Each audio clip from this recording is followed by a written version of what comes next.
으로 사는 교회 성도님들을 주님의 이름으로 축복합니다. 이 시간 함께 자리에 일어나심으로 주님 앞에 예배하시며 나아가도록 하겠습니다.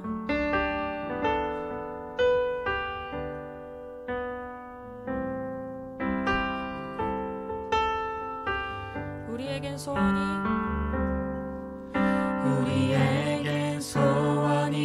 하나 있네. 주님 다시 오실 그날까지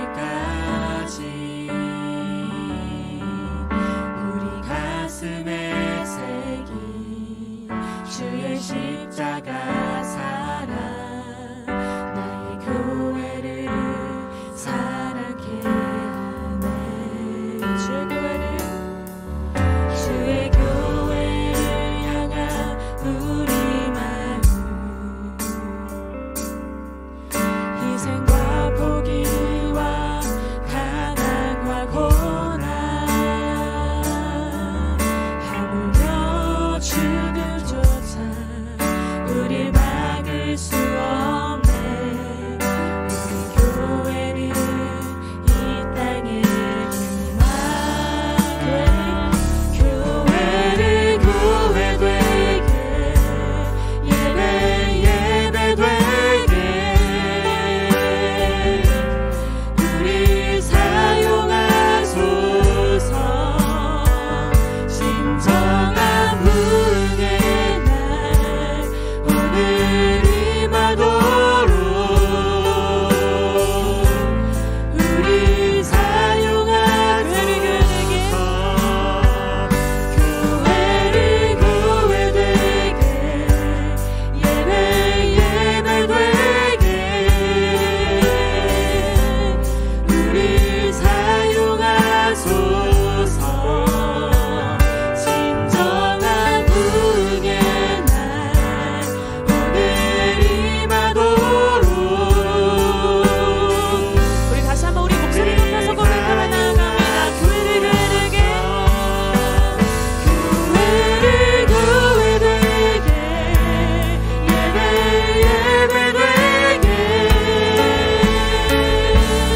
우리 사용하소서.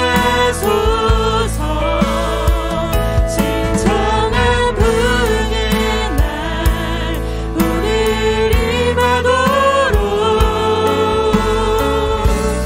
우리 사용하소서.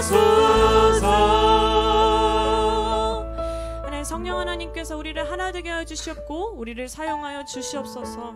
주님께서 믿음으로 사는 교회 몸으로 부르시고 이 자리 가운데 함께하도록 인도하시는 하나님이심을 믿습니다.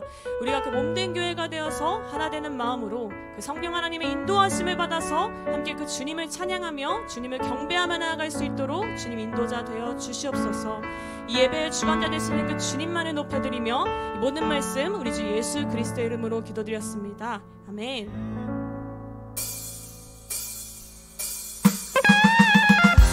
우리 자 박수 치심으로 우리에게 그 주님을 향한 믿음을 나타내달라고 주님을 찬양하시며 함께 나아갑니다.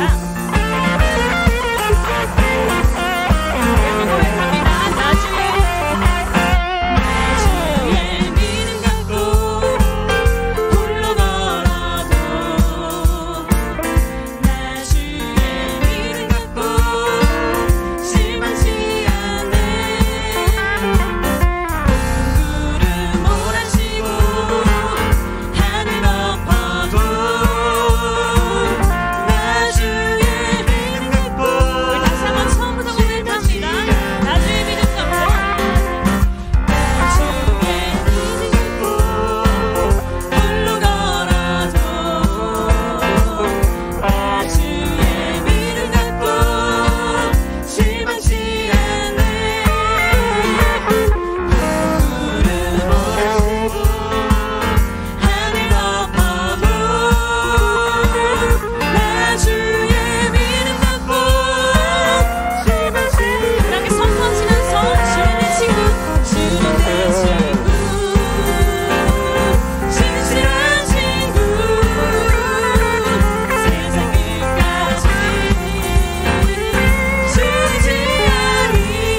앉아서 예배드리도록 하겠습니다.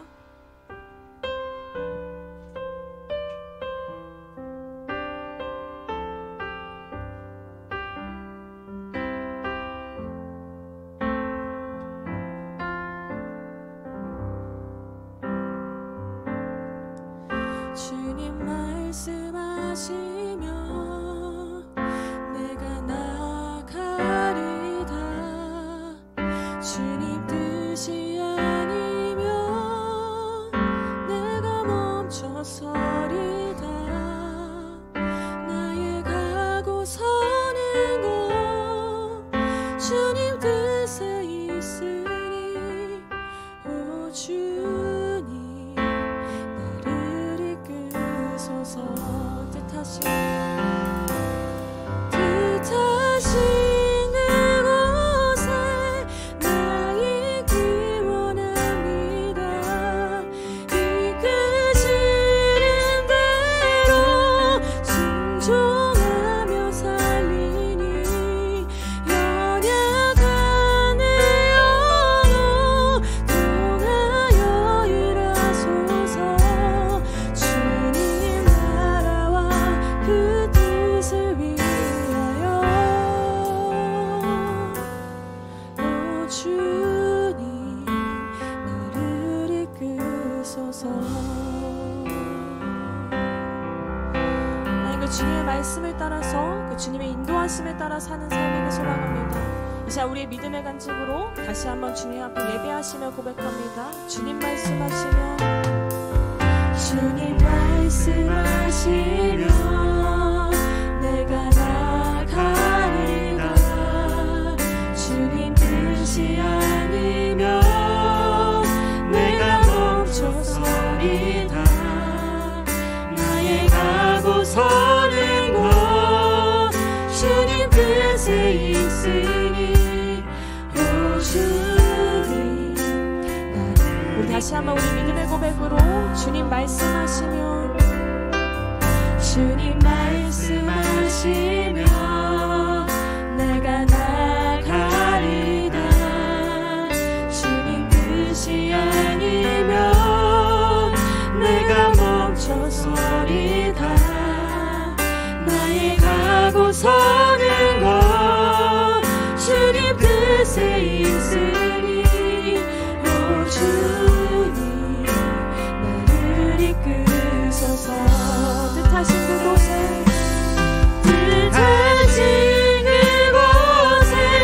나 있기 원합니다.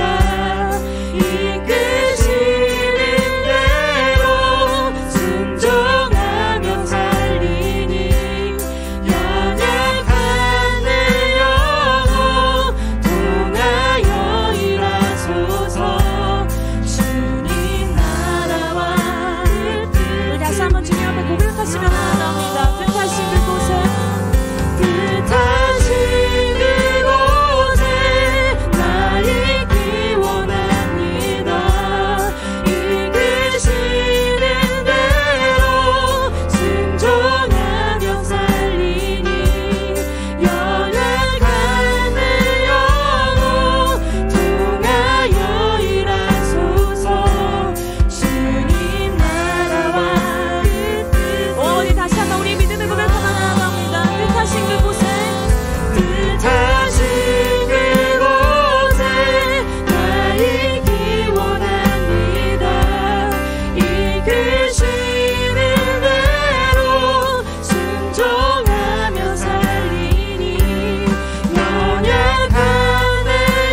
주님 나를 이끄소서. 오 주님 나를 이끄소서. 오 주님 나를 이끄소서. 주님 오 주님 나를 이끄소서. 주님 나를 이끄소서. 오 주님 나를 이끄소서. 하나님의 뜻이 모를지라도, 하나님의 계획이 보이지 않을지라도 이 시간 주님을 선택하는 삶을 살아가길 소망합니다. 주님이 부르신 자리에 갈 수 있는 믿음을 허락하여 주시옵소서. 하나님이 보내신 곳에 순종할 수 있는 믿음을 허락하여 주시옵소서. 우리의 마음과 뜻을 내려놓고 우리의 길을 모두 예비하시고 인도하시는 신실하신 하나님 아버지 한 분만을 붙잡을 수 있도록 주 아버지 우리에게 그러한 담대한 믿음의 고백을 허락하여 주시옵소서. 이 시간 우리의 믿음을, 우리의 삶을 주님께 드리며 고백하길 소망합니다. 하나님 그 주님이 뜻하신 자리에서, 하나님이 계획하신 자리에서, 하나님이 보내신 자리에서 예배하길 간절히 소망합니다. 자, 우리의 삶을 드리고 주님 앞에 그 기도하시며 나아가도록 하겠습니다. 오 아버지 하나님, 주님이 말씀하신 그 자리 가운데, 하나님이 보내신 그 예배 자리 가운데 나아갈 수 있도록 주님 붙들어 주옵소서. 하나님 우리를 인도하시니 그 주님이심을 고백할 수 있도록 하나님 우리에게 담대한 믿음의 고백을 허락하시옵고, 하나님 그 자리가 어디가 되었든지 담대하게 하나님만을 증거하며 서려갈 수 있는 삶을 살 수 있도록 우리에게 그런 믿음의 고백을 허락하시옵소서. 오 아버지 담대한 믿음을 허락하시옵고, 하나님 두려움이 아니라 주님을 바라보는 그 눈을 감기를 허락하시옵소서. 하나님의 말씀이 들리는 자리에 있을 수 있도록 주님을 들으시옵고, 하나님의 말씀 가운데 순종하며 나아갈 때 하나님이 인도하시는 그 하나님의 신실하신 계획하심을 바라볼 수 있도록 주 아버지 하나님 우리에게 그러한 은혜를 허락하시옵소서. 오 아버지 하나님을 선택할 수 있는 믿음을 허락하시옵소서. 하나님을 예배하는 믿음을 허락하시옵소서. 오 아버지 하나님 그 주님만을 예배합니다. 예 주님 하나님 뜻하시옵소서. 예 주님 하나님. 사랑과 은혜가 풍성하신 하나님 아버지, 이 시간 우리의 온 마음을 담아 찬양받기 합당하신 하나님을 경배하오니 우리의 예배를 기뻐받아 주시옵소서. 한 주간의 삶도 보호하시고 영육간을 강건하게 하사 이 시간 주님의 성전에 나와 하나님을 찬양할 수 있는 은혜를 허락하심에 감사드립니다. 각자의 어지럽고 분주한 삶 가운데서도 하나님을 놓지 않고 오늘도 주의 성전에 나와 주님을 바라보며 붙잡게 하신 은혜에 감사드립니다. 그러나 하나님, 우리는 연약하고 무지하여 우리 삶에서 일어나는 모든 상황들과 환경들을 만들어 가시는 하나님의 뜻을 잊어버린 채 나의 생각과 주변의 생각, 세상의 생각으로 판단하며 정죄하며 비교하곤 합니다. 하나님의 자녀로서의 본분은 잊어버린 채 세상과 다를 바 없는 잣대로 삶을 살아가곤 합니다. 아직도 하나님과 교제하는 시간보다 일하고 여가를 보내는 것이 중요하며, 구제하고 선교하는 것보다 나와 가까운 사람들만 먹고 누리는 것이 중요하며, 천국의 소망보다 이 땅에서의 성공과 인정을 구하곤 합니다. 복음의 은혜는 잊어버린 채 복음의 가치를 떨어뜨리는 우리의 죄된 모습을 고백하오니 용서하여 주시옵소서. 하늘에 나는 새도 들가에 피는 꽃도 입히시고 보호하시는 주님께 우리의 인생을 맡기며 구원의 여정을 즐거이 따라갈 수 있는 은혜를 허락하여 주시옵소서. 하나님, 특별히 이번 주는 2023학년도 대학 수학능력 시험을 앞두고 있습니다. 시험을 위해 애쓰고 노력한 모습들을 하나님은 아시오니 각자에 맞는 합당한 열매를 허락하여 주시고, 특별히 믿는 자녀들에게 단순한 시험이 아닌 하나님을 구하고 의지하며 모든 것을 맡길 수 있는 시간 되게 하여 주시옵소서. 좋은 결과가 있더라도 겸손하게 하시고, 좋지 못한 결과가 있더라도 감사하게 하시사 우리의 삶을 인도하시는 신실하신 하나님의 뜻을 생각하게 하여 주시옵소서. 믿음으로 사는 교회를 위해 기도합니다. 새로운 성전을 허락하셔서 더 좋은 환경에서 예배드릴 수 있는 은혜를 허락하심에 감사합니다. 주님이 주신 환경에서 주님이 필요한 많은 형제 자매들이 함께 모여 예배하고 교제할 수 있기를 소망합니다.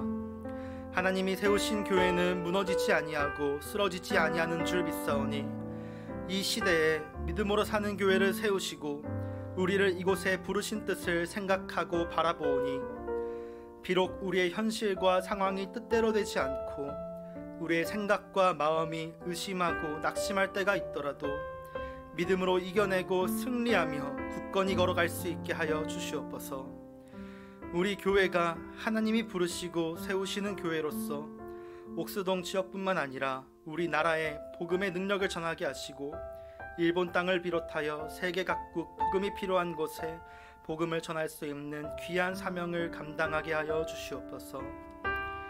특별히 우리 온 성도가 한 마음이 되어 한 뜻을 바라보며 나아가게 하시사 세상의 기준과 같이 비교하며 시기하고 질투하지 않게 하시고 교만하지 않게 하시사 서로의 있는 모습 그대로 사랑하고 존중하게 하시고 서로의 마음을 아프게 하는 말과 행동이 아닌 아픔을 보듬어 줄 수 있는 말과 행동을 하게 하여 주시고 섬김을 받기보다 먼저 낮은 모습으로 섬길 수 있게 하여 주시옵소서. 우리의 모임과 교제 속에 예수 그리스도의 십자가의 은혜가 빠지지 않게 하시고 복음의 은혜와 능력을 나누는 귀한 공동체 되게 하여 주시옵소서. 늘 우리에게 때에 맞게 공급하시고 부어주심에 감사하며 우리에게 영적 은혜뿐만 아니라 물적인 은혜를 허락하심으로 말미암아 가난한 과부의 두 랩돈과 같이 하나님을 나의 삶의 주인으로 인정하며 하나님의 것을 잊지 않고 하나님께 드릴 수 있는 성숙한 신앙을 허락하여 주시옵소서.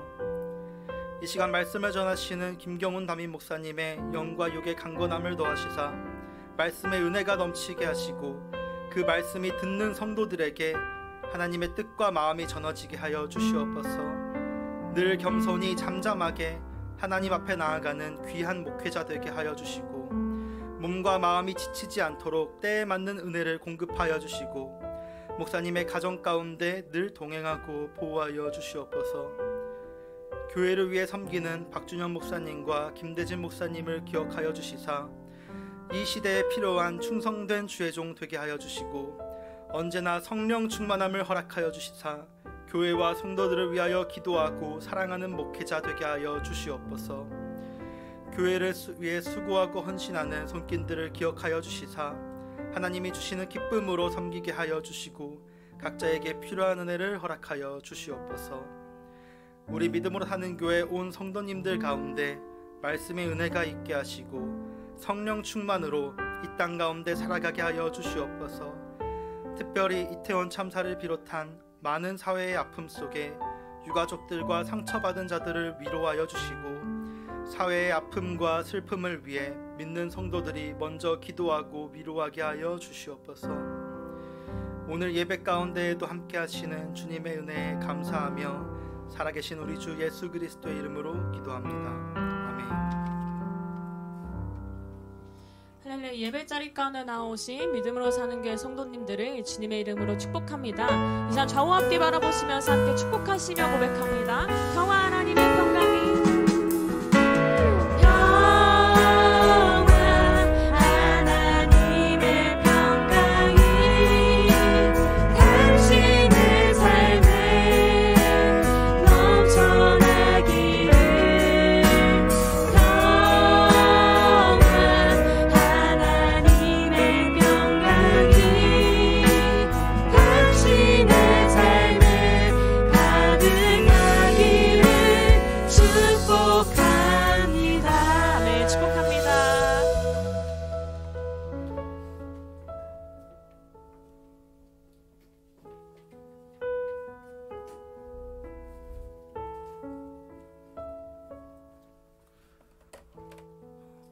오늘 하나님께서 우리에게 주시는 말씀은 고린도후서 6장 1절부터 10절까지의 말씀입니다. 한 절씩 교독하겠습니다. 우리가 하나님과 함께 일하는 자로서 너희를 권하노니 하나님의 은혜를 헛되이 받지 말라. 이르시되 내가 은혜 베풀 때에 너에게 듣고 구원의 날에 너를 도왔다 하셨으니 보라 지금은 은혜 받을 만한 때요 보라 지금은 구원의 날이로다.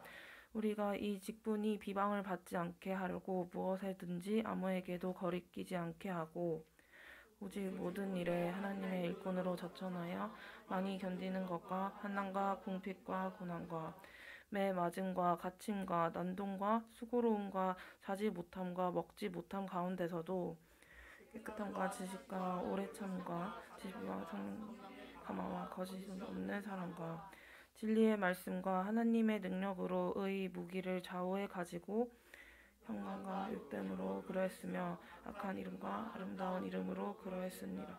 우리는 속이는 자 같으나 참되고 무명한 자 같으나 유명한 자요 죽은 자 같으나 보라 우리가 살고 있고 징계를 받는 자 같으나 죽임을 당하지 아니하고 함께 있습니다. 근심하는 자 같으나 항상 기뻐하고 가난한 자 같으나 많은 사람을 부요하게 하고 아무것도 없는 자 같으나 모든 것을 가진 자로다. 아멘.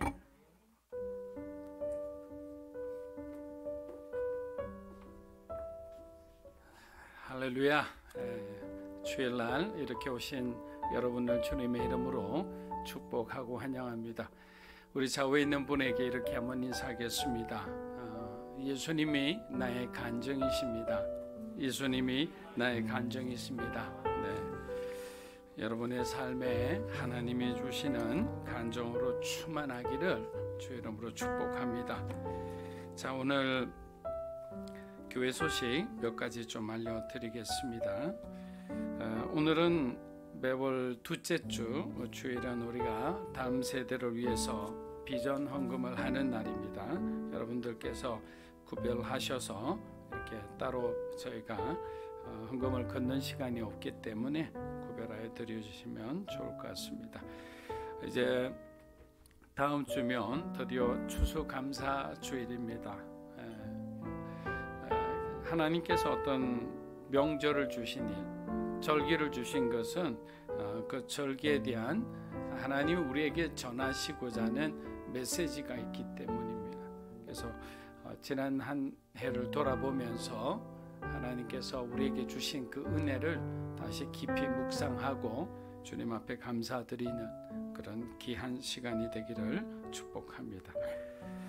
성탄주일에는 입교와 세례식이 있습니다. 지금 입교 대상자 한 명만 신청이 되어 있는데 아직까지 세례 받기를 원하시는 분들이 있다면 신청해 주시면 감사하겠습니다. 자, 수능 기도회가 목요일날 이곳에서 있게 됩니다. 함께 기도할 수 있는 분들은 오셔서 기도해 주시면 감사하겠습니다. 자, 교회를 위한 기도 제목 우리 한번 같이 또 늘 읽듯이 한번 읽어보겠습니다. 시작. 옥수동 인근에서 믿음의 간증이 있는 교회가 되게 하소서. 성령 충만한 예배와 찬양이 넘치는 교회가 되게 하소서. 가르치든지 배우든지 항상 하나님 나라를 향해 열심히 있는 성도가 되게. 일본 선교를 비롯해 전도와 선교의 현장을 축복하여 주시옵소서. 넉넉한 재정을 허락하셔 다음 세대와 노년 세대를 섬기게 하소서. 믿음의 일꾼들을 보내주시어 복음 사역에 함께 동역하게 하여 주시옵소서. 아멘. 자, 기도하겠습니다. 하나님, 우리가 표대를 향하여 함께 나아가고자 합니다. 환경이 흔들리고 사람이 흔들리고 또 내 자신의 연약함이 흔들리고 그렇게 넘어지며 우리가 살아왔지만 이제는 말씀으로 더욱더 무장하여 견고한 그리스도인으로서 세상의 참빛 그리고 소금처럼 그렇게 많은 사람들을 위해 살아가는 우리들이 되게 하여 주시옵소서. 오늘도 바울 사도가 우리에게 전하는 그 메시지 가운데 하나님 각자 한 분 한 분에게 귀한 깨달음이 있게 하시고 그 깨달음대로 실천하고 살아갈 수 있도록 도와주시옵소서. 감사드리며 예수님의 이름으로 기도합니다. 아멘. 전도서 1장을 보면 헛되고 헛되니 헛되고 헛되도다라는 구절로 시작하고 있습니다. 세상적 권세와 하나님이 주신 지혜를 가진 솔로몬이 무엇이 부족해서 그의 인생의 말년에 이런 고백을 했을까요? 제가 성경을 읽으면서 드는 수많은 질문 중 하나는 바로 솔로몬이었습니다. 잠언과 전도서를 읽으면 그의 말년은 영적으로 아주 매우 깊은 단계에 있음을 알 수 있습니다. 그러나 안타깝게도 그의 삶은 젊은 시절부터 아주 타락한 삶을 살았습니다. 그가 지은 왕궁은 하나님의 성전보다 3배나 컸습니다. 아버지 다윗과는 전혀 다른 행보를 보였습니다. 누구보다 많은 축복을 받았음에도 그것도 자신의 공로가 아닌 바로 아버지 다윗과의 약속을 지키려는 하나님의 배려임에도 그는 초심을 잃고 점점 우상을 가까이 하는 삶을 살았던 것입니다. 솔로몬이야말로 하나님의 은혜를 헛되게 한 사람은 아닐까요? 고린도후서 6장 1절 한번 읽어보겠습니다. 우리가 하나님과 함께 일하는 자로서 너희를 권하노니 하나님의 은혜를 헛되이 받지 말라. 여러분, 바울이 왜 이런 말을 했을까요? 먼저 바울은 자신과 자신의 동역자들을 뭐라고 소개하고 있습니까? 하나님과 함께 일하는 자. 아마도 그리스도인들에게는 가장 아주 최고의 칭찬일 거예요. 여러분은 하나님과 함께 일하는 자입니다. 우리 좌우에 있는 분에게 한번 인사해 보겠습니다. 당신은 하나님과 함께 일하는 자입니다. 당신은 하나님과 함께 일하는 자입니다. 그러나 안타깝게도 고린도 교회 성도들의 삶은 그리하지 못했습니다. 예배는 거룩하게 드립니다. 누구보다 열심히 봉사하고 헌금도 넉넉하게 드렸습니다. 그러나 겉으로 보기엔 은혜 받을 만한 그릇으로 준비되어 가는 것처럼 보였지만 그런데 문제는 뭐냐? 그들의 삶의 현장이 전혀 자기들의 믿음과 달랐던 겁니다. 여전히 사람을 속이고 차별하고 음란한 삶을 살았습니다. 이러한 삶과 신앙의 불일치는 어쩌면 모든 그리스도인이 가진 가장 큰 문제라 할 수 있습니다. 1절을 원어 그대로 해석하면 하나님의 은혜를 공허한 것으로 만들지 말라라는 뜻입니다. 어렵게 들리실 수 있지만 예수님께서 제자를 부르셨을 때 하신 말씀을 우리가 한번 상기시켜 보면 이해하기 쉬우실 겁니다. 예수님은 자신의 제자가 되기 원하는 사람들에게 뭐라고 말씀하셨습니까? 자기를 부인하고 자기 십자가를 지고 그리고 나를 따르라 이렇게 말씀하셨어요. 여러분, 우리가 주님의 죽음에 참여한다는 것은 바로 자기를 부인하고 자기 십자가를 지고 그리고 주님을 따르는 것을 의미합니다. 죽지 않으면 우리에게도 부활의 생명은 주어지지 않는 거예요. 그런데 우리는 세상 앞에서 자기를 부인하는 것이 너무나 힘들어요. 아마 여러분들도 한번 여러분 자신을 세상 앞에 두고 한번 생각해 보십시오. 눈앞에 보이는 세상은 때로는 너무나 아름답고 가지고 싶은 것이 너무나 많기 때문에 포기하기가 어려운 거예요. 그래서 십자가를 지지 못하고 결국 주님을 따르지 못하는 어쩌면 무림한 그리스도인인 그러한 모습의 사람이 될 수도 있다는 것입니다. 이렇게 하나님의 은혜는 공허한 메아리가 되는 것입니다. 여러분, 예수님의 말씀 속에는 항상 우리에게 어떤 선택과 결단을 요구한다는 것을 우리가 잘 기억해야 합니다. 구하라 하면 구하는 선택을 해야 되는 거죠. 구하는 결단을 해야 되는 거죠. 찾으라면 찾아야 되는 거예요. 근데 우리가 두드리라는 것이라는 말씀이라는 것은 이미 우리의 삶은 이미 닫혀진 인생이라는 거예요. 그러니까 두드리라는 거예요.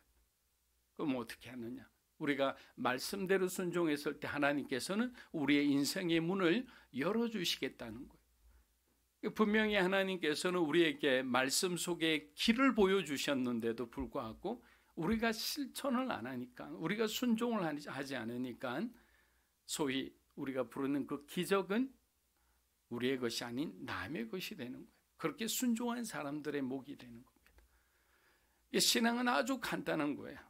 하나님이 말씀하시면 우리는 순종하는 거예요.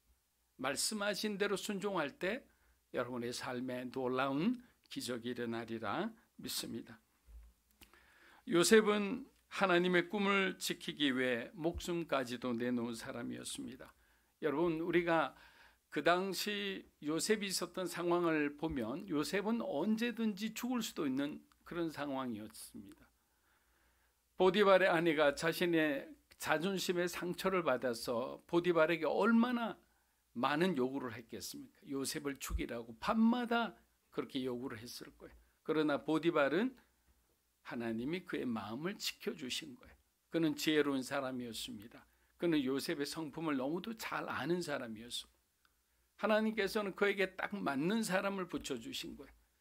그래서 인생을 살다 보면 우리가 우연히 어떤 사람을 만난 것처럼 보이지만 그것도 다 하나님의 계획 속에 있다는 것을, 하나님의 깊은 경륜 속에 있다는 것을 우리는 믿어야 하는 거예요.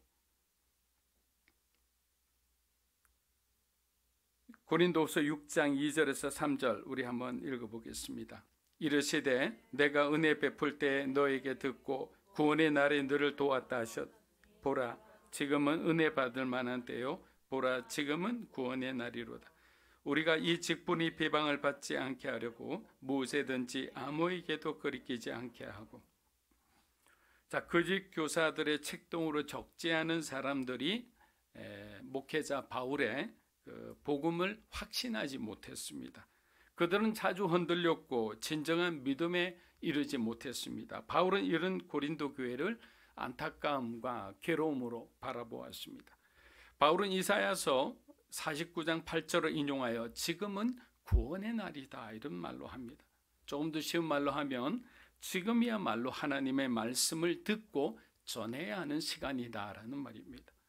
사랑하는 여러분, 주님은 도적같이 우리를 찾아올 겁니다. 그래서 우리는 두려워해야 합니다. 우리가 예기치 못한 시간에 주님은 찾아오시기 때문입니다. 예고된 심판이라면 거듭나지 않은 사람들도 두려움에 교회를 다닐 거예요. 그래서 교회 안에는 어마어마한 부흥이 마지막 시대에 올 수도 있어요. 그러나 그 부흥은 하나님이 일으키신 부흥이 아니라 거짓 부흥이죠. 가짜 부흥이죠. 사람은 속일 수 있어도 우리들의 마음의 중심을 보시는 하나님은 속일 수 없기 때문입니다. 그래서 마지막 시대에 가장 필요한 은사를 뭐라고 얘기합니까? 영분별의 은사라는 거예요. 무엇이 참이고 무엇이 거짓인지를 분별할 수 있어야 되는 거예요. 많은 은사가 있지만 우리가 참과 거짓을 모르면 엉뚱한 데 따라갈 수도 있는 거예요. 왜? 우리에게는 열정이 있잖아요. 우리에게는 열심이 있잖아요. 하나님을 향한 그 사랑이 있잖아요. 근데 그 사랑이 잘못된 방향을 향해 나아가면 우리 자신도 모르게 이단이 되어 있는 거예요. 그래서 말씀을 보면서 영분별의 가장 기본이 되는 말씀을 우리가 가까이 해야 되는 겁니다. 전도서 11장 1절에서 2절입니다. 너는 내 떡을 물 위에 던져라. 여러 날 후에 도로 찾으리라. 7에게나 8에게 나눠줄지어다. 무슨 재앙이 땅에 임할는지 내가 알지 못함이니라. 자, 여러분, 이 말씀이 이성적으로만 딱 생각하면 이해가 되십니까? 그나마 남아있던 빵을 흐르는 물 위에 던져버리면 어떻게 될까요? 흔적도 없이 사라지게 될 겁니다. 전도서 기자는 그런데 그 빵을 여러 날 후에 언제가 될지는 몰라도 하나님의 시간에 네가 던진 그 빵을 도로 찾으리라 라는 거예요. 빵을 물 위에 던지는 것은 낭비처럼 보입니다. 마치 모세가 40년을 광야에서 시간을 그냥 보낸 것을 우리는 거룩한 낭비라고 이렇게 말하기도 합니다. 자신의 재산이 줄어드는 것을 기뻐할 사람이 누가 있겠습니까? 그런데 자신이 그렇게 소중하고 하게 간직하고 있는 빵 때문에 우리가 구원을 받지 못한다면 그것은 다른 얘기가 될 거예요. 우리가 어떤 물질에 그냥 너무나 미쳐버려서 하나님의 말씀을 멀리하고 교회를 멀리하고 하나님의 구원을 경시한다면 언젠가 우리는 나중에 정말 후회하는 시간이 오죠. 그 후회는 돌이킬 수 없는 겁니다. 전도서 기자는 그것이 교회를 위해 사용될 수도 있고 아니면 어렵고 힘든 아이들을 돕는 데 사용될 수도 있고 아니면 멀리 이국 땅에서 선교하시는 우리 선교사님들을 위해서 우리가 던진 빵이 사용될 수도 있는 거예요. 그런데 중요한 것은 빵을 물 위에 던졌다는 것은 이제 빵보다 하나님이 더 중요한 존재가 되었다는 거예요. 여러분에게 그것을 던질 수 있게 된 가장 큰 중요한 메시지는 뭐냐? 하나님이 나의 공급자라는 거예요. 하나님이 나의 모든 것의 모든 것이라는 것을 인정하는 그 신앙이 있기 때문에 우리는 우리의 시간을 던질 수 있어요. 여러분의 건강을 던질 수 있고요. 여러분의 재능과 여러분의 물질을 하나님을 위해 흐르는 강물에 던질 수 있게 되는 거예요. 그냥 한두 번 던질 수 있는 것은 그냥 우리가 의지가 있거나 긍휼한 마음이 있는 사람은 그렇게 할 수 있어요. 그러나 하나님에 대한 정말 흔들리지 않는 견고한 신앙이 없으면 절대로 우리는 우리의 것을 낭비하기를 싫어합니다. 다른 사람을 위해서. 그동안 빵이 나를 지켜줄 줄 알았는데 이제 이 사람은 깨달은 거죠. 빵이 아니라 복음이 나를 지켜준다는 사실을 깨달은 거예요. 사랑하는 여러분, 인생이란 하나님과 함께하는 모험과 같습니다. 왜 그렇습니까? 앞서 말씀드렸잖아요. 하나님과 함께 일하는 일꾼들이라고. 그런 어떤 인식과 그런 깨달음을 갖고 있다면 우리는 후회하지 않는 그런 삶을 살게 되리라 생각합니다. 내 생각과 내 상처와 내 경험과 내 아픔에 갇힌 인생이 아니라, 여러분, 상처와 아픔을 가진 사람은요, 시야가 좁아지게 돼요. 왜냐하면 그 상처 때문에 다른 것을 보기 싫어합니다. 또 아픔 때문에 계속 힘들어하는 사람들, 어떤 트라우마나 어떤 자기의 어떤 그걸로 인해서 편견과 선입견이 생긴 사람들은 시야가 좁아지게 되죠. 그래서 하나님이 넓은 세상을 보여주면서 우리에게 더 많은 일들을 맡기실 수도 있음에도 불구하고 우리의 좁아진 시야는 편견과 선입견을 만들게 되니까 계속 우리는 충돌하는 사람이 되는 거예요. 갈등을 일으킨 사람이 되는 거예요. 그래서 하나님께서 우리에게 용서라는 아주 중요한 해결책을 주신 거예요. 용서하는 거예요. 내가 묶인 것을 하나님과 함께 푸는 거예요. 내 혼자 힘으로 풀 수 없는 거예요. 여러분 생각해 보세요. 여러분에게 큰 상처를 준 사람은 어떻게 용서합니까? 저도 하기 힘들어요. 그러나 용서는 하나님과 함께 그 문제를 푸는 거예요. 그럼 하나님께서 내 마음 가운데 그 무거운 짐들을 내려놓게 해주시는 거예요. 그 다음부터는 어떻게 됩니까? 진리 안에서 우리는 자유함을 누리게 되는 거예요. 여러분의 삶 가운데 하나님이 주시는 그런 자유함이 충만하기를 주의 이름으로 축복합니다. 고린도후서 6장 3절에서 7절 한번 읽어보겠습니다. 우리가 이 직분이 비방을 받지 않게 하려고 무엇에든지 아무에게도 꺼리끼지 않게 하고 오직 모든 일에 하나님의 일꾼으로 자천하여 많이 견디는 것과 환난과 궁핍과 고난과 매맞음과 갇힘과 난동과 수고로움과 자지 못함과 먹지 못한 가운데서도 깨끗함과 지식과 오래 참음과 자비함과 성령의 감화와 거짓이 없는 사랑과 진리의 말씀과 하나님의 능력으로 의의 무기를 좌우에 가지고. 자, 3절에서 자신이 하나님께 화목해 하는 직책을 받았다고 바울은 지금 얘기하고 있어요. 그리고 자신이 그동안 어떠한 원칙 가운데 살아왔는지에 대해서 이제 4절부터 밝히고 있습니다. 바울은 자신의 말과 행동 때문에 주의 복음에 흠이 가는 것을 원치 않았어요. 그래서 그리스도인들도 바울을 보는 것뿐만 아니라 난 크리스찬들도 대적자들도 바울이 무슨 말을 하고 무슨 행동을 하는지 다 지켜보고 있었기 때문에 그는 더더욱 하나님의 은혜 가운데 거하려고 노력했던 거예요. 왜? 그 은혜 가운데 거하지 않으면 그도 고백했듯이 그 안에도 육신의 욕망들이 이렇게 막 올라오는 그런 시간들이 있었던 거예요. 어느 날은 성령의 소욕이 나를 주장함으로 인해서 더 이상 나는 어떤 세상을 바라보지 않고 세상을 이길 수 있는 사람이 되는 반면 어느 날은 육체의 소욕이 막 내 온 정신을 내 육체를 그냥 싸돌고 이렇게 갈 때가 있어요. 그럼 우리는 어떻게 됩니까? 육체의 생각 가운데 빠져서 육체의 행동을 하게 되는 거예요. 그래서 바울은 하나님의 은혜 가운데 거하지 않으면 우리가 도저히 살아갈 수 없다라는 고백을 하는 거예요. 그리고 4절부터 이어지는 내용은 바울이 복음을 전하다가 겪은 많은 환난과 어려움에 대한 얘기입니다. 평범한 사람들이라면 이 나열된 이 어려움들을 어떻게 다 견뎌내겠습니까? 그러나 그는 그리스도인들을 박해하며 그들을 죽음까지 내몰았던 자신을 돌아봅니다.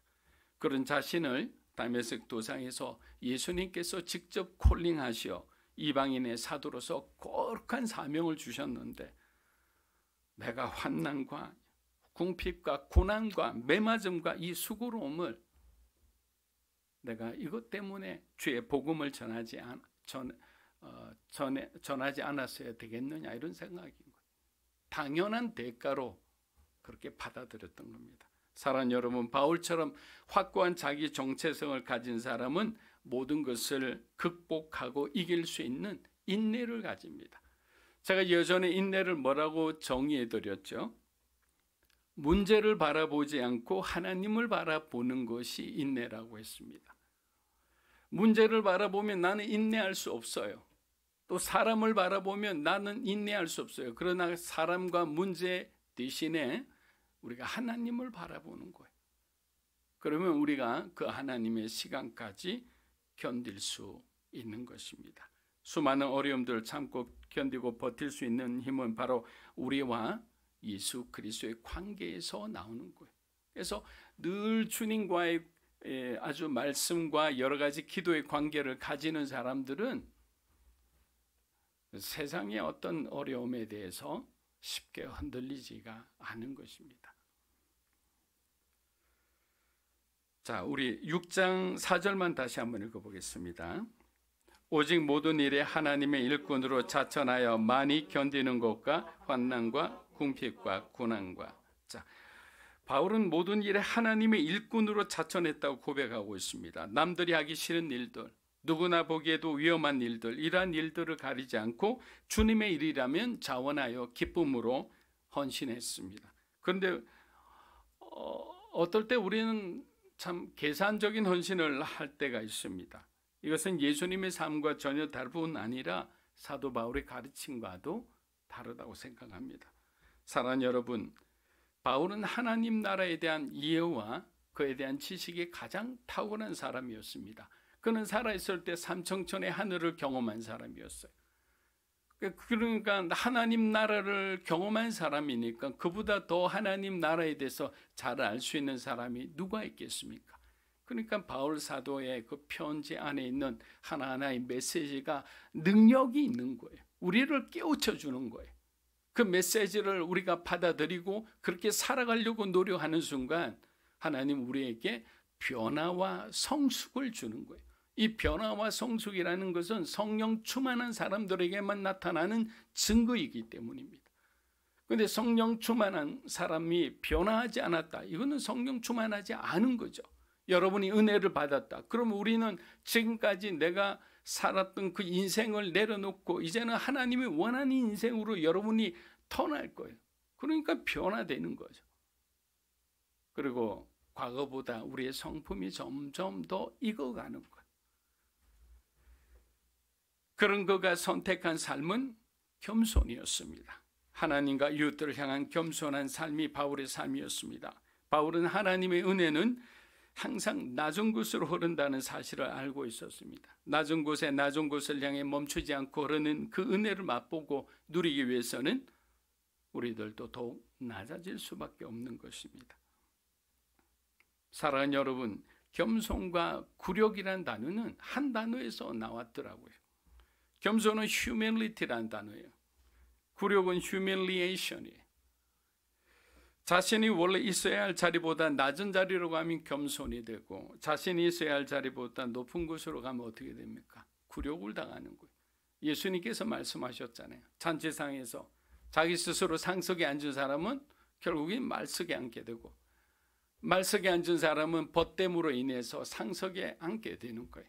그래서 우리의 선택은 항상 같은 선택, 두 가지 선택이 있다면 어려운 것을 내가 선택하고 낮은 것을 선택하는 것이 지혜로운 그리스도인입니다. 제가 일본에 가서 삿포로에서 한참 이제 일본 목사님들을 모으고 뭔가 설명을 하기 위해서 하고 있는데, 그때 이제 저를 도와주신 그 선교사님이 계셨어요.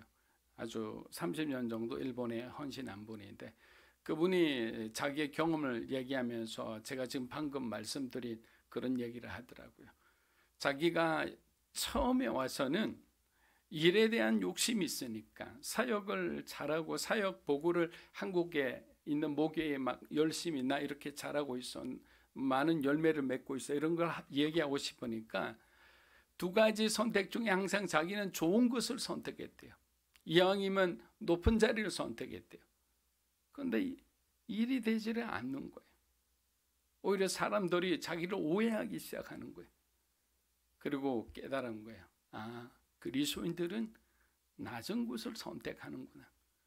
조금 더 어려운 일을 내가 하겠습니다 라고 손드는 사람은 그리스도인이 되어야 되는 거예요. 그거는 세상의 직장에서도 마찬가지입니다. 그러면 안 보는 듯 하지만 사람들은 다 보는 거예요.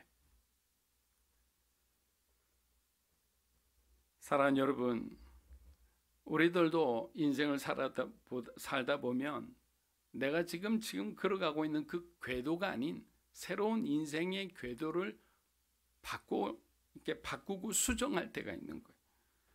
그런데 그 인생의 궤도를 수정할 때 가장 중요한 두 가지 조건이 있다고 합니다. 첫째는 올바른 길을 선택해야 된다라는 겁니다. 하나님께서 원하시는 길을 가야 한다는 거예요. 그래야 우리 인생의 후반전, 연장전 이게 다 수포로 돌아가지 않는 거예요. 두 번째는 어떤 어려움이 찾아오더라도 세상 의지하지 말고 하나님 의지하며 견디라는 거예요. 인내하라는 거예요. 그 시간이 찾아올 때까지. 주변에 정말 수많은 소리가 여러분을 스쳐가더라도 우리는 하나님의 메시지를 기다리는 사람들이에요. 그런데 그 소리 때문에 그냥 무너져 버릴 수가 있는 거예요.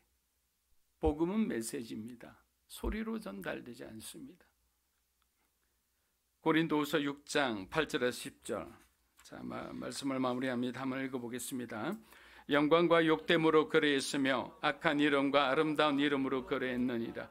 우리는 속이는 자 같으나 참되고 무명한 자 같으나 유명한 자요, 죽은 자 같으나 보라 우리가 살아있고, 징계를 받는 자 같으나 죽임을 당하지 아니하고, 근심하는 자 같으나 항상 기뻐하고, 가난한 자 같으나 많은 사람을 부유하게 하고, 아무것도 없는 자 같으나 모든 것을. 너무나 아름다운 고백입니다. 목회자와 선교사가 할 일은 복음의 진리로 이 성도들이 도전하게 하는 거예요. 열정을 갖고 그곳에 가면 정말 하나님의 놀라운 일들이 벌어진다는 것을 먼저 경험한 자로서 가르쳐 주는 거예요. 그런데 지금 바울이 얘기하는 것은 고린도 교회에 방문한 순회 설교자들은 그런 사람들이 아니었다는 거예요. 그들은 고린도 사람들이 듣고 싶은 내용만 들려준 거예요. 그리고 추천서를 받아서 자기가 그냥 뭔가 이렇게 잘 되는 데만 관심이 있었던 겁니다. 고린도후서 3장 1절과 4장 2절 우리 한번 읽어보겠습니다. 우리가 다시 자천하기를 시작하겠느냐? 우리가 어찌 어떤 사람처럼 추천서를 너희에게 붙이거나 혹은 너희에게 받거나 할 필요가 있느냐? 4장 2절입니다. 이에 숨은 부끄러움의 일을 버리고 속임으로 행하지 아니하며 하나님의 말씀을 혼잡하게 하지 아니하고 오직 진리를 나타내므로 하나님 앞에서 각 사람의 양심에 대하여 스스로 추천하노라. 아멘. 사랑하는 성도 여러분, 복음에 살고 복음에 죽는 그리스도인은 바울이 고백한 것처럼 역설적인 존재입니다. 그들은 자신을 희생하면서 타인을 살립니다. 그들은 세상 속에 죽은 자 같으나 오히려 당당하게 살아 있습니다. 근심이 있으나 주님을 바라보며 기뻐합니다. 아무것도 없는 자 같으나 온 세상이 감당하지 못하는 자들입니다. 바울은 지금 그리스도인들이 받은 특권에 대해 얘기해주고 있는 것입니다. 여러분, 데이비드 리빙스턴 선교사가 그의 묘비에 적기를 원했던 유명한 문구가 하나 있습니다. 그것이 오늘 바울이 말하는 그 구절과 똑같이 일맥상통하는 것입니다. 하나님의 부르심은 의무가 아니라 특권입니다. 이것이 북아프리카 선교의 아버지라 불리는 데이비드 리빙스턴 선교사님의 묘비에 적힌 글입니다.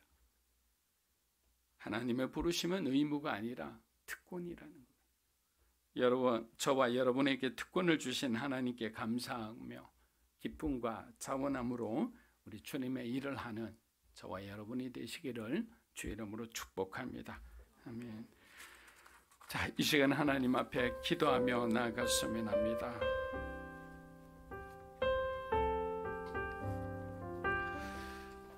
하나님과 함께 일하는 자. 저는 말씀을 준비하면서 이 구절이 그렇게 벅차게 다가왔습니다.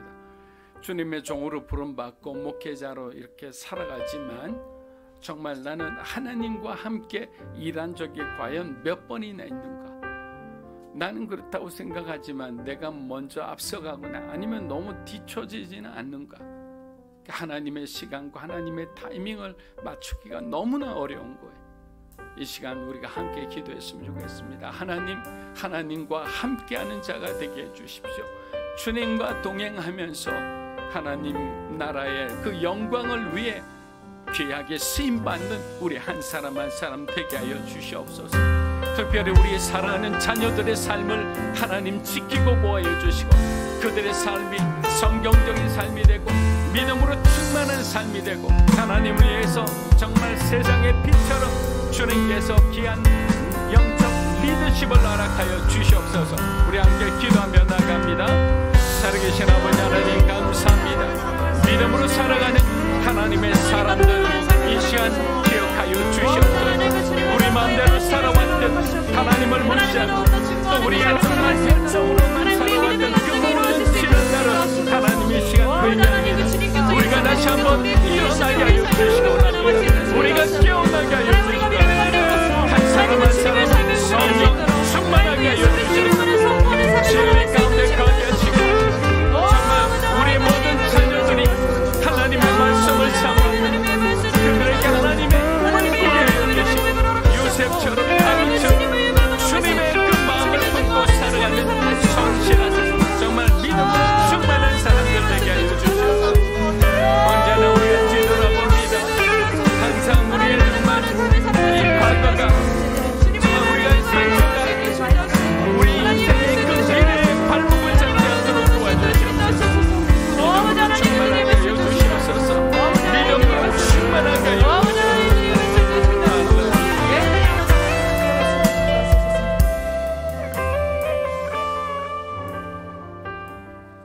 주님 감사합니다. 주님 감사합니다. 이 시간은 여러분 자신을 놓고 한번 기도했으면 좋겠습니다. 여러분을 좀 격려했으면 좋겠어요. 정말 잘하고 있다고. 또 여러분을 정말 칭찬했으면 좋겠어요. 믿음의 사람으로서 그리스도인으로서 힘들고 어려운 과정 다 있고 또 넘어지고 쓰러지지만 그래도 지금까지 너무나 잘 해왔다고 한번 칭찬해 줬으면 좋겠습니다. 그렇게 여러분들이 먼저 건강해져야 우리가 하나님의 일을 건강하게 할 수 있는 겁니다. 이 시간 여러분 조용히 주님 앞에 기도하며 여러분을 격려하고 또 칭찬하며 함께 기도하며 나갑니다. 하나님 아버지 감사합니다. 주님을 위해서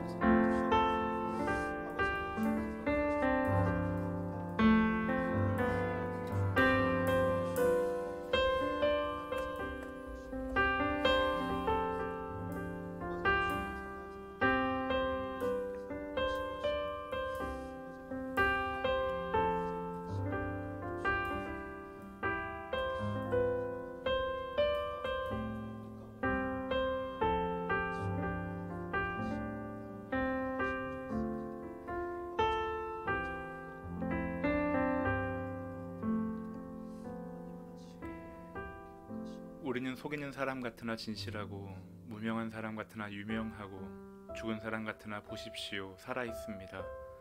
우리가 징벌을 받는 사람 같으나 죽임을 당하지 않고 근심하는 사람 같으나 항상 기뻐하고 가난한 사람 같으나 많은 사람을 부유하게 합니다. 아무것도 없는 사람 같으나 모든 것을 가진 사람입니다.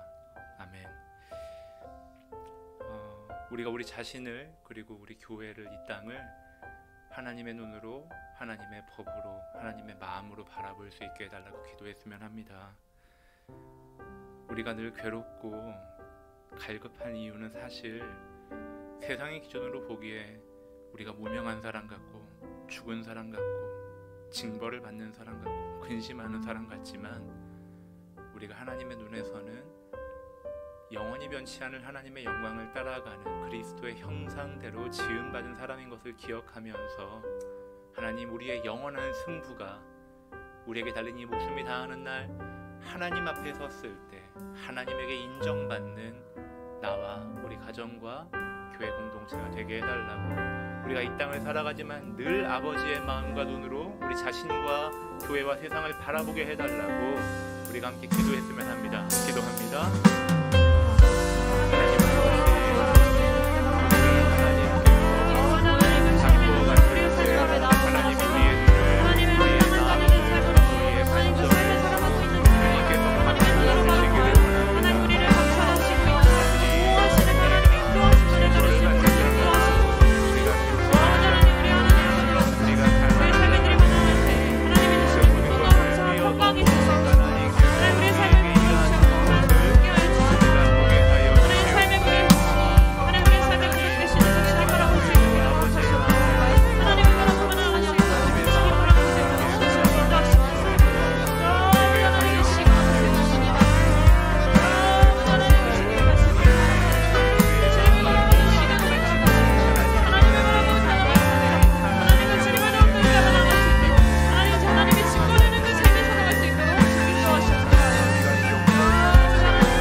우리는 무슨 일이든 아무에게도 거리낌이 되지 않으려고 합니다. 이는 우리의 섬기는 일이 비난을 받지 않게 하려는 것입니다. 아멘. 하나님 아버지, 오늘 우리에게 주님의 살아있는 말씀 듣게 하심을 감사합니다. 우리가 하나님의 자녀로 그리스도의 일꾼으로 이 땅에 부름받아 살아갈 때 우리가 우리 자신을, 우리의 가정을, 우리의 교회를 아버지의 눈으로, 아버지의 기준으로 바라보게 하여 주옵소서. 이 땅에서 유명해지기를 힘쓰고 이 땅에서 주목받기를 힘쓰는 모든 사람들과 역행하여 우리는 낮아지고 겸손하여 십자가에서 죽으심으로 이 땅을 구원하신 예수님처럼 낮은 자리에서 향기롭게 섬김으로 하나님의 영광을 드러내는 저희들 되게 하여 주옵소서. 우리의 말이, 우리의 행동이 우리의 삶의 지경에서 거리낌이 되지 않도록 우리 입술에 파수꾼을 세우시고 우리가 늘 진중하게 행동하는 자들 되게 하여 주옵소서.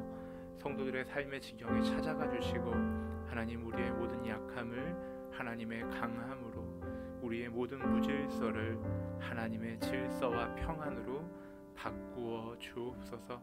오늘도 아버지 앞에 우리의 중심을 잃어 기도한 모든 것들 아버지의 때에 아버지의 방법으로 들어 응답하여 주시며 우리의 오늘은, 우리의 내일은 어제보다 더 주님 가까이 가며 주님 사랑하며 주님 우리 부르실 그날을 고대하며 살아가는 우리의 현실 되게 하여 주옵소서. 오늘도 우리에게 은혜로 함께 하시는 아버지 하나님께 모든 영광과 찬양 올려드리며 우리 구주 예수 그리스도의 이름으로 기도하옵나이다. 아멘. 다 함께 자리에서 일어나 찬양하며 봉헌하겠습니다.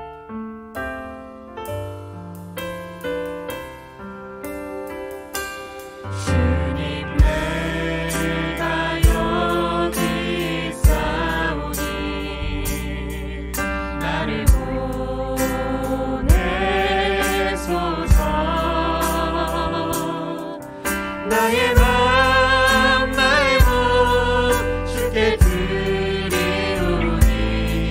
주 바로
지난 한 주간 또 우리 사랑하는 성도 한 분 한 분의 삶을 지키고 보호해 주셔서 주님께서 허락하신 또 귀한 물질들 구별하여 예물로 드립니다. 이 예물이 쓰여지는 곳마다 하나님 나라가 더욱더 확장되게 하시고 죽어가던 생명이 다시 살아나는 소생하는 역사가 일어나게 하여 주시옵소서. 또 구별하여 어려운 마음 가운데서도 드리는 우리 성도들에게 위로하여 주시고 그들의 삶의 환경을 하나님 불어 주시옵소서. 이제는 우리 주 예수 그리스도의 은혜와 하나님 아버지의 크고 놀라우신 사랑과 성령님의 감화 감동 교통하심의 역사가 하나님이 주신 은혜를 헛되이 버리지 않고 우리에게 주신 그 은혜를 더 많은 사람들과 나누기를 원하는 사랑하는 믿음으로 사는 교회 성도 한 분 한 분의 삶과 가정과 그들의 소중한 자녀들 위해 영상으로 예배드리는 주님의 귀한 백성들 위해 이 나라의 민족과 한국 교회와 우리 선교사님들 위해 그리고 일본 땅의 귀한 목회자와 사역자들 위해 이제로부터 영원토록 함께 하시기를 간절히 축원하옵나이다. 아멘.